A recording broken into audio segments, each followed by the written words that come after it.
regiões sujeitas à falha, tensões, deformações. Você vai calcular as tensões e deformações nos componentes estruturais, como núcleo e invólucro, sobre diferentes condições de carga e temperatura. Além da análise estática também, pode usar esses casos críticos, né, e esses carregamentos constantes, para poder fazer uma análise de fadiga, por exemplo, dos componentes. Nós vamos ter também a análise estrutural, otimização estrutural. Aqui, nesse caso, a imagem nem é de um componente, de uma peça que compõe, mas eu usei essa imagem para mostrar justamente o processo que é feito para se otimizar uma peça. Então, nós temos, por exemplo, alguns componentes, como transformadores e outros, que já tem um padrão, né, de formato, já de espessuras, mas tudo isso é possível ser otimizado, né, dentro de uma margem, claro, para deixar essa peça, às vezes, mais leve, mais eficiente, sem comprometer a integridade estrutural do seu projeto. Então, aqui, por exemplo, a gente já tem uma peça que ela tem um certo formato, uma certa otimização, né? E você vê que no final, ela não perde esse formato. Ela apenas consegue reduzir massa sem interferir na qualidade do projeto, sem interferir, né, na integridade do projeto, e também você pode ver que não vai interferir na montagem também, porque a peça não perdeu, né, as suas características do seu formato. Então, aqui foi feita uma reconstituição da peça para ter mais área para otimizar, e foi rodada a otimização. Você vê que a peça final, ela tem menos massa, mas ela vai se comportar como a peça inicial. Então, isso é possível fazer com otimização topológica, por exemplo, mas é possível manter também a sua geometria, o seu formato, otimizando apenas espessuras. Isso é muito interessante quando você trabalha com chapas, né, com peças ou com formato fixo, que você vai poder otimizar apenas a espessura, mas é bem interessante também. E a otimização topográfica. Então, tudo isso pode ser aplicado a algumas partes dos componentes, alguns componentes estruturais, né, para poder trazer mais eficiência, reduzir custos, reduzir uso de matéria-prima no seu projeto.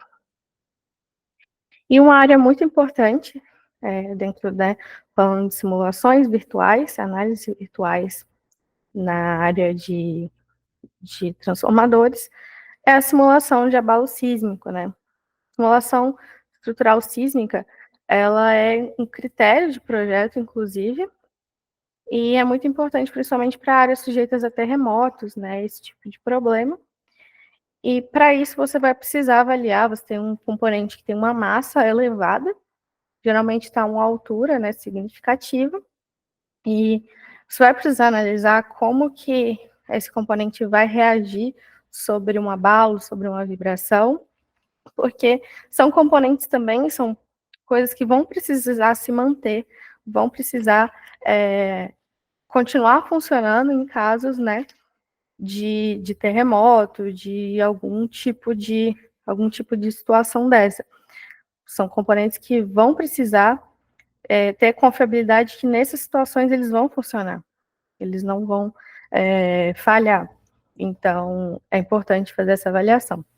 Para isso, nós vamos fazer uma análise de vibração e vamos utilizar também da análise dinâmica, né, porque nós vamos incluir também as análises de tremores e resposta espectral, análise dos tremores no tempo.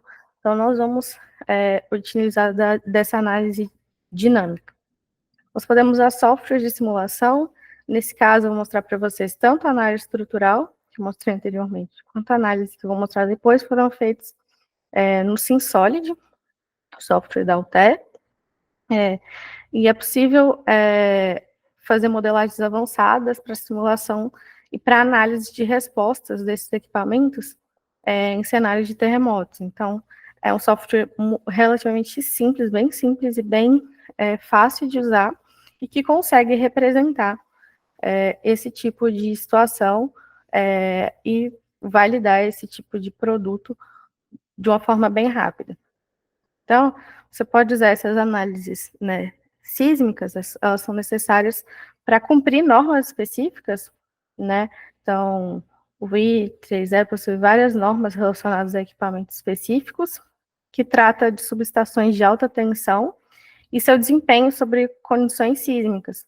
Além disso, tem outras normas, na integração com outras normas, que precisa considerar para poder validar, né, garantir esses sistemas, garantir a validade desses sistemas sobre essas condições.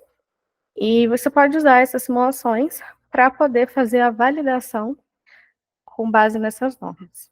Então, como eu disse, essas simulações aqui foram feitas utilizando esse software, sim, Solid, um software bem fácil de usar. Foram simulações que foram rodadas assim em coisa de 10 minutos, e a gente obteve resultados muito bons para esse tipo, né, de produto, para validar conforme situações de abalo sísmico. Além disso, nós vamos ter simulações eletromagnéticas, né? Por que simular um projeto eletromagnético? Muitas vezes são componentes, né, que a indústria já sabe como funciona, já tem noção, já tem uma base, né, às vezes teórica, às vezes de cálculos numéricos, cálculos, né, analíticos ou numéricos. Mas por que simular? Então, você vai ter uma visão mais profunda da física de operação do transformador, muitas vezes com visualização muito boa, né, entendendo o que está acontecendo ali dentro.